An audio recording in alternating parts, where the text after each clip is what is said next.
Vuoi sapere la mia storia? Non è mica una storia difficile, però non so se la puoi capire.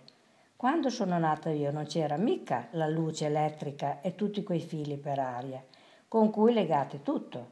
C'era della gran fame, quello sì, eppure non mancava niente. Quando c'era il freddo il fuoco scaldava più di ora, chissà, forse perché le donne cantavano sempre a quei tempi, anche quando con le mani dure come i sassi tornavano dal bosco con il paniere mezzo vuoto. Cantavano quando stendevano le castagne per terra e sotto c'erano le braci per tutta la stanza.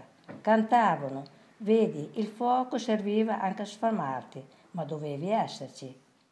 Non c'era mai silenzio, erano tante quelle voci nella stalla, i maiali, le mucche, l'asino, gli stanazzi delle faraone, il gallo che svegliava anche i sordi, me le ricordo tutte. Il silenzio venne dopo le bombe, dopo i colpi della mitragliatrice e a volte mi sembra che non sia ancora finito. Eppure, quando tornarono ad abitare qui, avevano la comodità, anche l'acqua, la luce, le macchine che lavano, le macchine che scaldano. Nei cuori sembrava che fosse sempre autunno. Io lo sento quel cuore lì. Era una stanza piena di bottiglie vuote e vecchi letti, anche se non c'era più la fame, non si sentivano sazi e il rumore delle macchie li allontanava. Perfetto.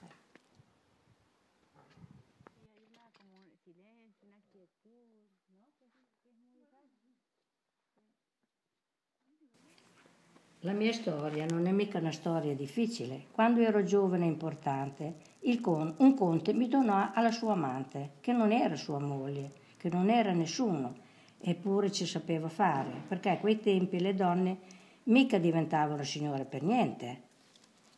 Da allora nessuno mi poté più comprare, perché ormai di mano in mano fui prestata o donata per essere bella e fertile, con la mia bella posizione, ma poi mi abbandonarono.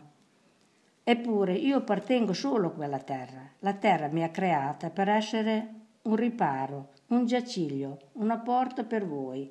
E se voi tra le mie pietre vi ricordate che niente vale più dell'amore, mi sembra quasi che il silenzio si possa rompere da un momento all'altro, anzi non c'è più.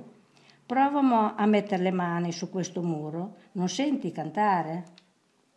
Sacred spirits of the mountains, ancient ones who reside here, we offer you our song of greeting,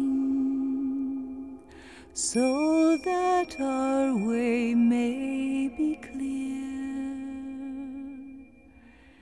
Sacred spirits. Vuoi sapere la mia storia? Non è mica una storia difficile, però non so se la puoi capire. Ancient ones who reside here.